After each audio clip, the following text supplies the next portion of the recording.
다 자리에서 일어나셔서 2021년 3월 7일 사순절 세 번째 주일 예배를 하나님께 드리겠습니다. 오늘의 본문 요한복음 2장 13절에서 22절의 본문을 중심으로 진정한 변화는 나로부터 라는 제목으로 하나님의 말씀으로 은혜를 나누도록 하겠습니다.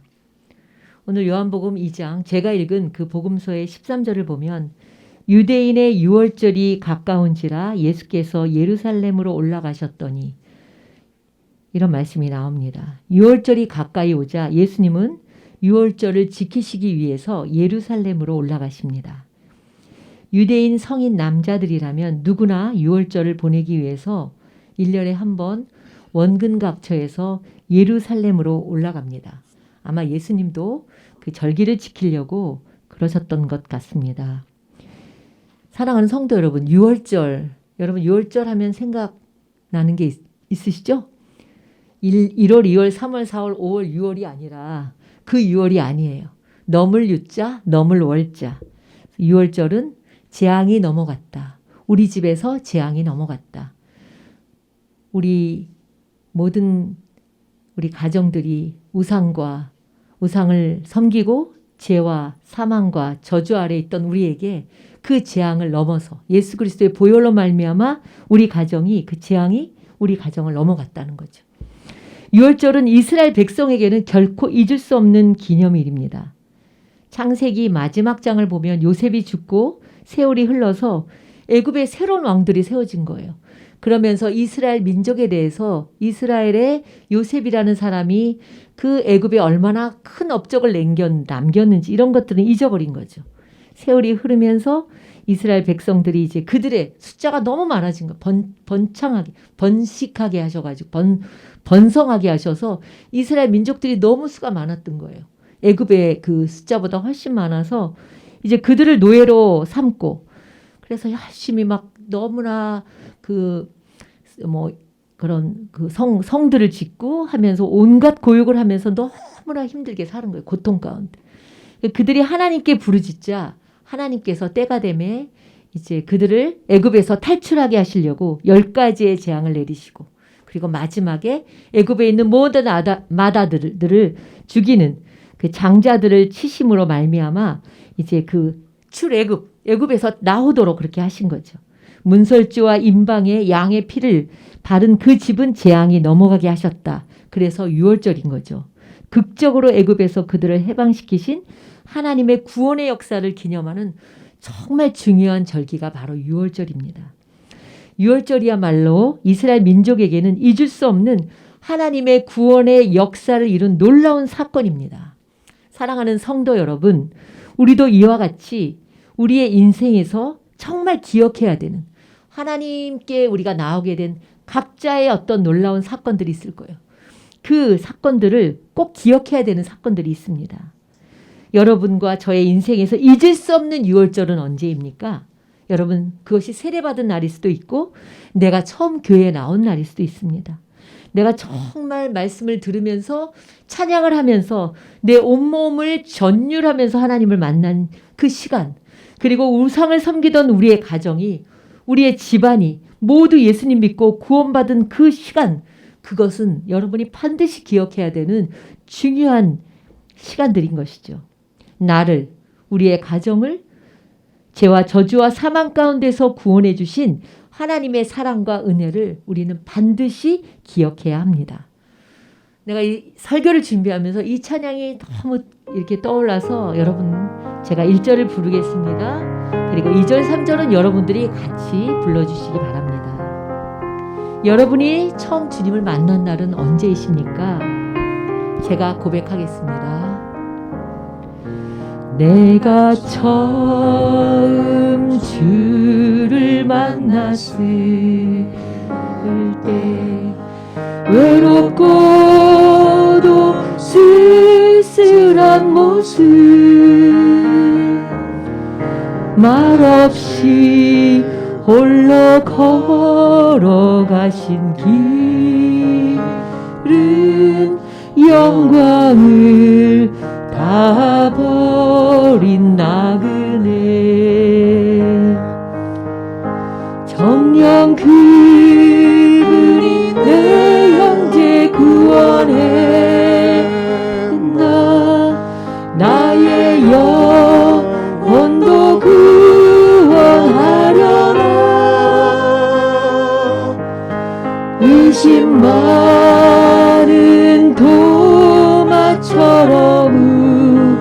잃었네. 내가 처음 주를 만난 날. 자, 이스라엘 3절은 다 같이 부르겠습니다. 내가 다시 주를 만났을 때, 죄악으로 몹쓸 병든 몹쓸 병든 조용히 내 손 잡아 이끄시며, 조용히 내 손 잡아 이끄시. 병든 자여 일어나거라, 자여 일어나거라. 눈물 흘리며 참회하였었네. 흘리며 참회하였었네. 나의 믿음이 뜨거웠었네. 뜨거웠었네. 그러나 죄악이 나를 삼키고, 죄악이 나를 삼키고, 내 영혼 갈 길을 잃었네. 내가 이제 주를 만남으로, 이제 주를 만남으로 죽음의 길 벗어나려네.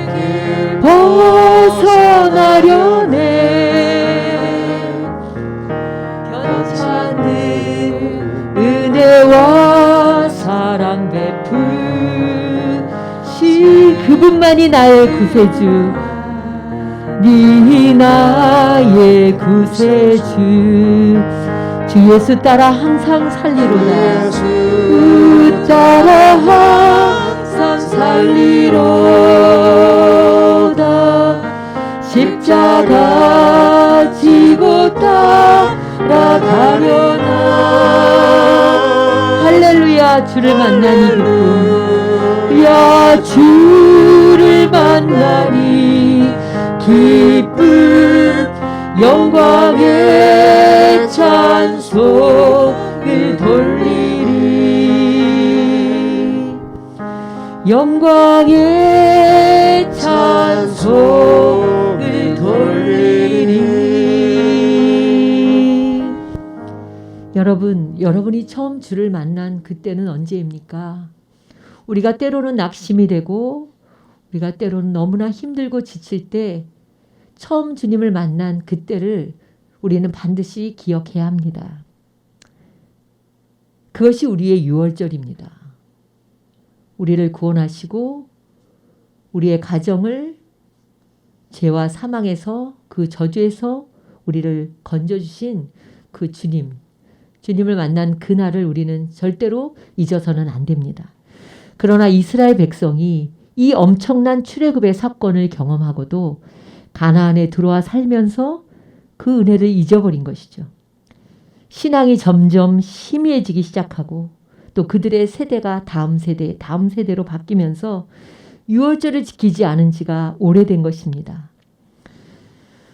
이스라엘 백성이 유월절을 지키고 또 요단강을 건너면서 길갈의 12도를 그 여호수아에 보면 세우게 하신 것은, 세월이 흘러서 그들의 자녀들이, 그들의 다음 자녀들이 이 돌이 무엇입니까? 라고 물어볼 때 하나님께서 우리 조상들을 어떻게 인도하셨는지를 가르치는 증거물이 되게 하신 것입니다.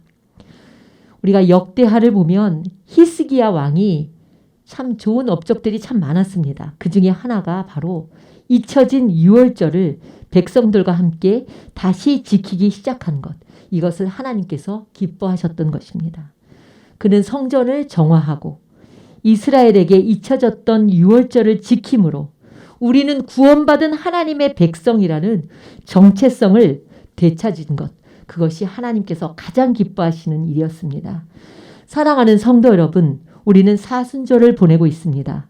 우리가 기억해야 하는 것은 나를 구원하시고 나의 가정을 구원하신 하나님의 그 구속의 은혜를 다시 한번 기억하는 거예요.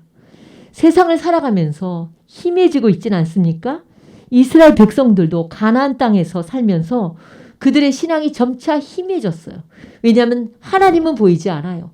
가나안에 들어와 보니 그 가나안의 신들은 다 우상이 보이는 우상이니까 이들이 눈을 뜨면 가나안에 섬기는 그 우상들을 보면서 점차 그들의 신앙이 희미해지기 시작한 것이에요.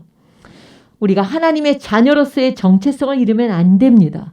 이도 저도 아니면 그건 아무것도 아닌 거예요. 나는 하나님의 자녀요. 나는 구원받은 하나님의 자녀요. 나는 정말 하나님의 은혜로 구속의 은총을 받은 자녀라는 확실한 정체성을 가져야 합니다. 오늘날 우리는 많은 갈등과 혼란 속에 살아가고 있습니다. 우리 사회 안에도 우리 나라 안에도 너무나 갈등과 문제가 심각합니다. 그러나 우리가 신앙만큼은 확실해야 합니다. 신앙도 여러분 결단입니다. 사순절을 보내면서 나의 신앙의 자리가 어디에 있는지 이걸 돌아보고 식어진 내 믿음을 다시 한번 돌이키고 결단하는 그런 시간이 되길 바랍니다.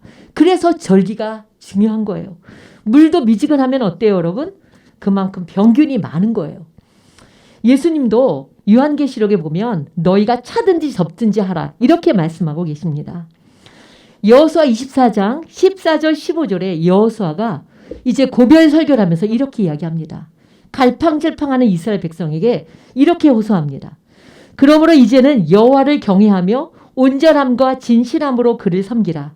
너희의 조상들이 강 저쪽과 애굽에서 섬기던 신들을 치워버리고 여호와만 섬기라. 만일 여호와를 섬기는 것이 너희에게 좋지 않게 보이거든 너희 조상들이 강 저쪽에서 섬기던 신들이든지 또는 너희가 거주하는 땅에 있는 아모리 족속의 신들이든지 너희가 섬길 자를 오늘 택하라. 오직 나와 내 집은 여호와만을 섬기겠노라. 이렇게 여호수아는 선포합니다. 사랑하는 성도 여러분, 우리 모두는 하나님의 나라를 향해 가는 순례자입니다. 처음 떠날 때 목적지와 방향을 잃어버리게 되면은 우리가 무사히 도착할 수가 없어요. 유월절과 같이 이렇게 우리에게 주시는 이 절기, 사순절은요, 우리가 목적지를 향해 가는 우리에게 이정표의 역할을 하는 거예요. 내가 지금 잘 가고 있나? 내가 예수님과 함께 동행하고 있나? 내가 세상에 살면서 하나님의 은혜를 잊어버리진 않았나? 하나님의 사랑을 내가 저버리진 않았나? 이것을 확인하게 하는 이정표의 역할을 하는 것입니다. 오늘 본문을 보면 예수님께서 성전에 오셔서 그 소와 양과 비둘기 파는 사람들과 돈 바꾸는 사람들이 앉아 있는 것을 보시고 노끈으로 채찍을 만드셔서 양과 소를 성전에서 다 내쫓으시고 돈 바꾸는 사람들의 돈을 쏟으시고 상을 엎으시는 장면이 나옵니다.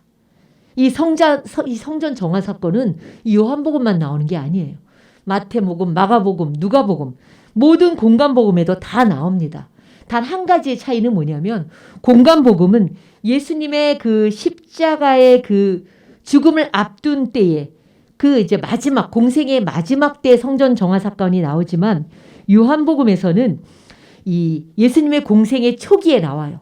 이 요한복음 2장 앞에 보면 물이 변하여 포도주가 된 그 가나 혼인잔치 다음에 이 그 성전 정화 사건을 배치했습니다.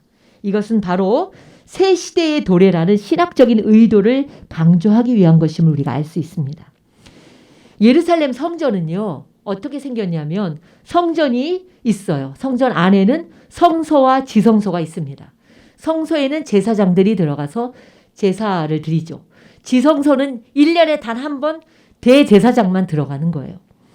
그리고 성전 바깥에는 뜰이 셋으로 나눠져 있는데 성전 바로 바깥에는 이스라엘의 뜰이라고 해서 혈통적으로 유대인의 남자들만 거기서 이제 들어갈 수 있었고 그 다음에는 유대인의 여인들만 들어갈 수 있는 여인들의 뜰이 있었어요. 그리고 제일 바깥 부분에 이방인의 뜰로 하나님을 경배하러 온 이방인들이 그곳에서 경배할 수 있도록 뜰이 셋으로 이렇게 나눠져 있었던 것이죠. 순례자들이 유월절을 지키려고 멀리서부터 제물을 가지고 오기도 했겠죠. 그러나 어때요? 흠이 없는 제물을 바쳐야 되는데 오다 보면 나뭇가지에도 찢기고 또 넘어지기도 하면서 흠이 생겨서 바치지 못하는 일들이 생겼을 겁니다. 그래서 성전에 와서 제물을 드릴 동물을 돈을 주고 사기도 했고 그 다음에 성전에 세금을 내기 위해 성전세를 바치기 위해서 그 황제의 상이 새겨진 로마 동전을 성전세로 낼 수 있는 동전으로 교환을 하기도 한 것이죠. 처음에는 좋은 의도로 시작되었고 또 편의상 그렇게 한 것입니다. 그런데 그것이 관행이 됨으로써 성전이 장사터로 변질되고 만 거예요. 유대인들은 이방인들이 예배하는 그 이방인의 뜰 바깥들에서 짐승을 사고 파느라고 어수선하고 그 머나먼 곳에서 온 이방인 순례자들이 예배하고 기도할 공간마저도 빼앗아 버린 거예요. 이사야 56장 7절에 보면 내 집은 만민이 기도하는 집이다 이렇게 얘기를 했는데 내 집은 만민이 기도하는 집이 아니라 장사꾼으로 바글바글한 곳이 되고 만 것입니다. 그런데 그보다 더 큰 문제는 무엇입니까?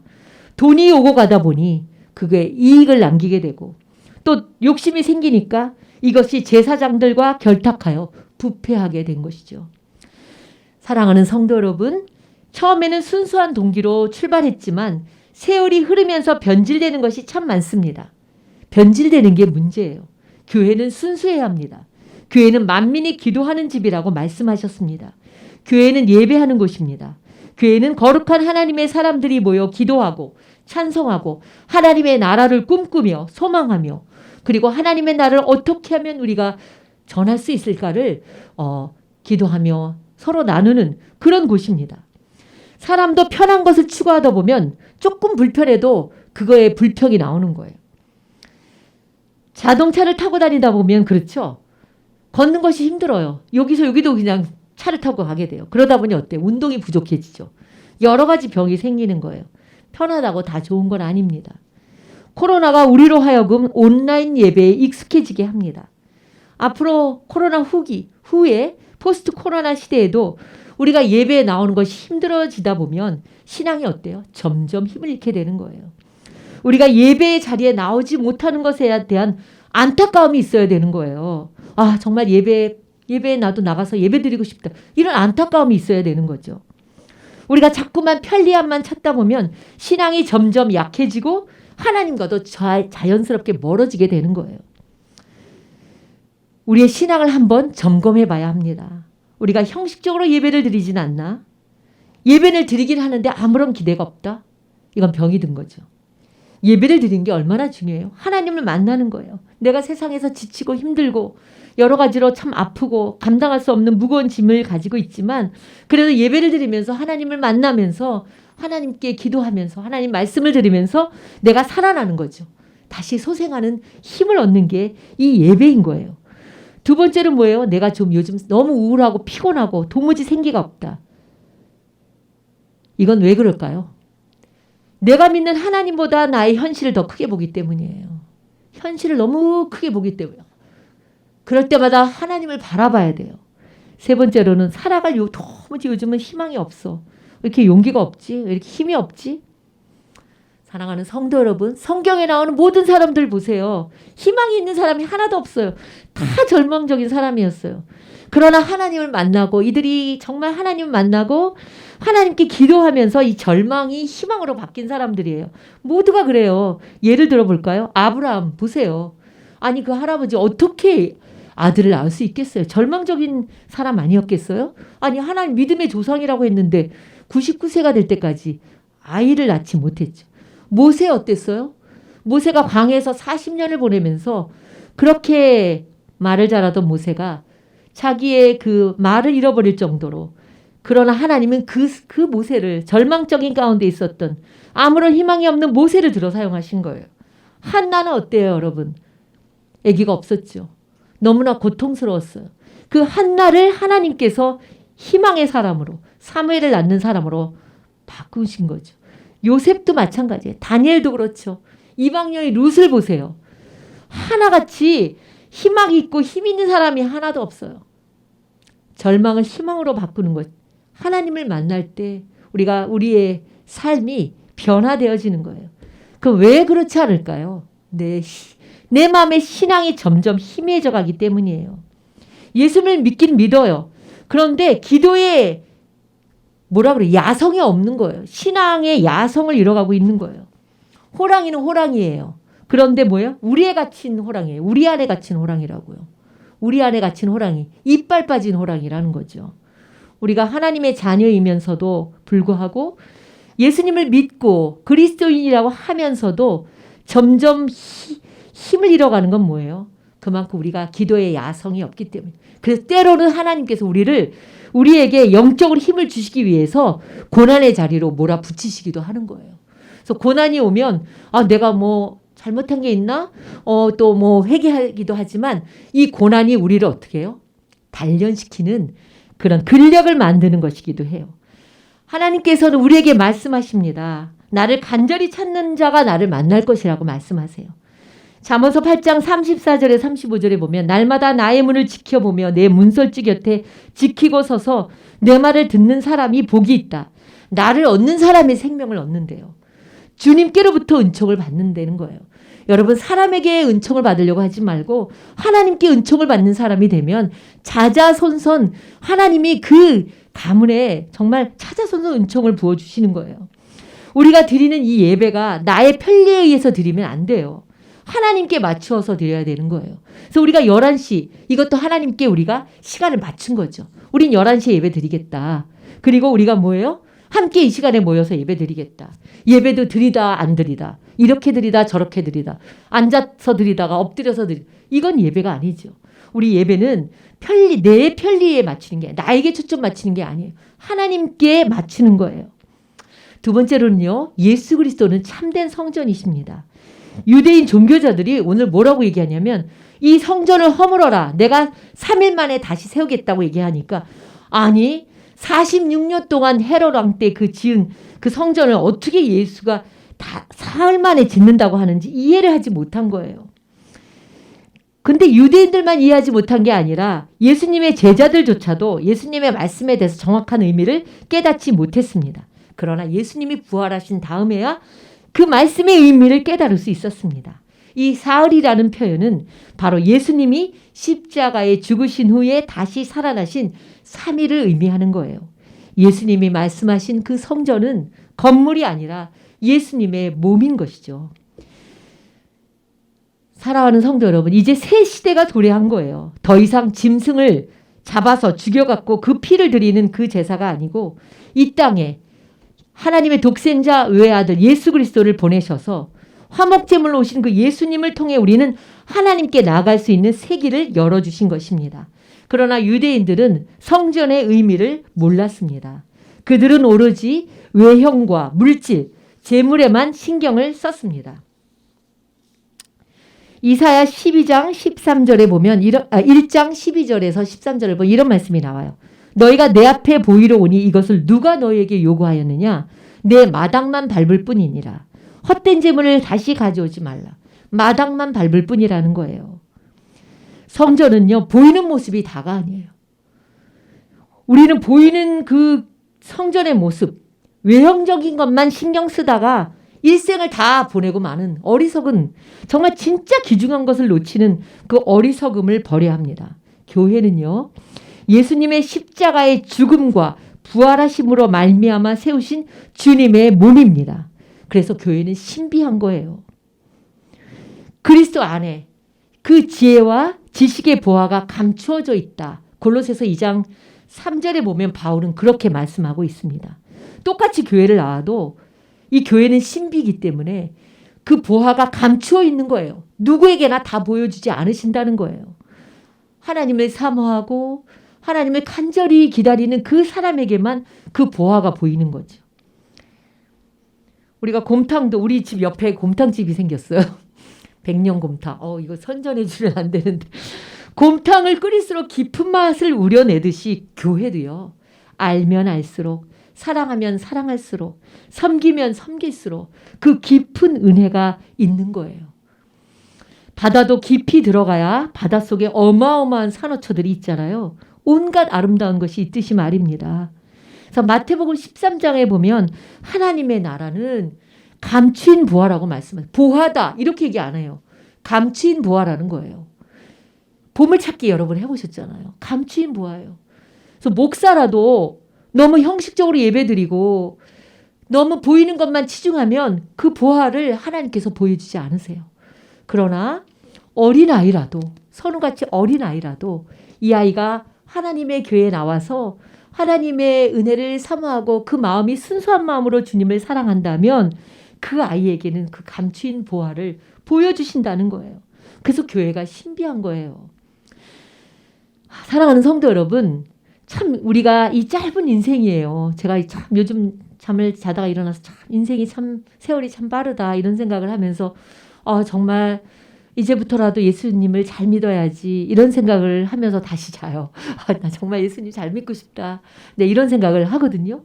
여러분 지혜로운 인생 살고 싶지 않아요? 세월을 허송세월하지 않고 지혜로운 인생을 살고 싶지 않습니까? 하나님의 자녀로 이 세상 속에서도 정말 하나님의 뜻대로 정말 멋지게 살아보고 싶지 않습니까? 그렇다면 여러분이 주님 안에 거해야 되는 거예요. 주님을 귀히 여겨야 되는 거예요. 그리고 주님을 높여야 되는 거예요. 왜냐하면요, 주님이 바로 지혜이시기 때문이에요. 잠언서 4장 6절에서 8절에 이런 말씀이 나와요. 지혜를 제가 예수님으로 바꿔보겠습니다. 예수님을 버리지 말라. 그가 너를 보호하리라. 예수님을 사랑하라. 그가 너를 지키리라. 예수님이 제일이니 예수님을 얻어라. 네가 얻은 모든 것을 가지고 예수님을 얻을지니라. 예수님을 높이라. 그리하면 그가 너를 높이 들리라. 만일 예수님을 품으면 그가 너를 영화롭게 하리라. 아멘. 이 말씀 아멘 있죠. 아멘 아닙니까? 여러분이 누군가의 보호를 받고 지킴을 받기를 원하면 예수님을 사랑하라는 거예요. 그리고 여러분이 정말 높아지고 싶으면 예수님을 높이라는 거예요. 그리고 여러분이 예수님을 품으면 예수님이 여러분을 영화롭게 한다는 거죠. 또 성전은요, 우리 몸이 주님이 거하시는 성전이라고 이야기합니다. 성경은 너희 몸이 하나님이 거하시는 성전이라고 말씀하십니다. 우리 몸이 성전인 거예요. 그럼 그 안에 누가 계시는 거예요? 예수님이 계시는 거죠. 우리 몸이 그래서 중요한 거예요. 우리 몸도 건강을 잘 돌보고 몸을 더럽히지 않고 그렇게 해야 되는 거예요. 그리고 내 안에 또한 욕심이나 미움이나 탐욕이 가득하면 그것에 어떻게 예수님이 계시겠어요. 그래서 우리가 예배에 나오면 가장 먼저 사죄의 기도를 하는 거죠. 내 안에 그 더러운 것들을 내 세상을 살면서 내 안에 나도 모르게 미움과 탐욕과 시기와 그런 마음들이 있다면 그것을 씻어내는 것이죠. 고린도전서 3장 16절에서 17절에 이렇게 말씀하고 있습니다. 너희가 하나님의 성전인 것과 하나님의 성령이 너희 안에 계시는 것을 알지 못하느냐? 누구든지 하나님의 성전을 더럽히면 하나님이 그 사람을 멸하시리라. 하나님의 성전은 거룩하니 너희도 그러하니라. 사순절 세 번째 주일에 이렇게 예배를 함께 드리는 사랑하는 성도 여러분, 오늘의 이 귀한 말씀을 우리가 되새기며 이 사순절을 보내기를 주님의 이름으로 축원합니다. 첫 번째로는 뭐예요? 여러분의 유월절이 언제입니까? 내가 처음 주님을 만난 그때를 기억해야 합니다. 두 번째로는 우리의 신앙의 순수함을 끝까지 지켜야 돼요. 신앙이 한번 곁길로 나가기 시작하면 그것이 처음에는 모르지만 굉장히 큰 차이가 나는 것이죠. 세 번째로 교회는 뭐예요? 보이는 게 다가 아니에요. 믿으면 믿을수록, 섬기면 섬길수록, 사랑하면 사랑할수록 그 사람에게 하나님께서 귀한 지혜의 보고를 열어주시는 거예요. 그 신비를 보여주시는 거예요. 그래서 천국은 감추인 보화라고 말씀하신 것입니다. 여러분의 신앙이 희미해지지는 않았습니까? 영적인 힘을 잃어버리진 않았습니까? 이 사순절에 다시 한번 여러분의 신앙을 회복하는 그런 시간들이 되시기를 주님의 이름으로 축원합니다. 기도하겠습니다. 사랑의 주님, 주님의 십자가의 고난을 생각하며 나의 신앙을 다시 한번 회복하는 그런 시간들이 되게 하여 주시옵소서. 보이는 것을 따라가는 롯과 같은 어리석은 인생 되지 않게 하시고 아브라함처럼 언제나 약속을 믿고 따르는 신실한 믿음의 사람이 되게 하여 주옵소서. 예수님의 이름으로 기도드립니다. 아멘.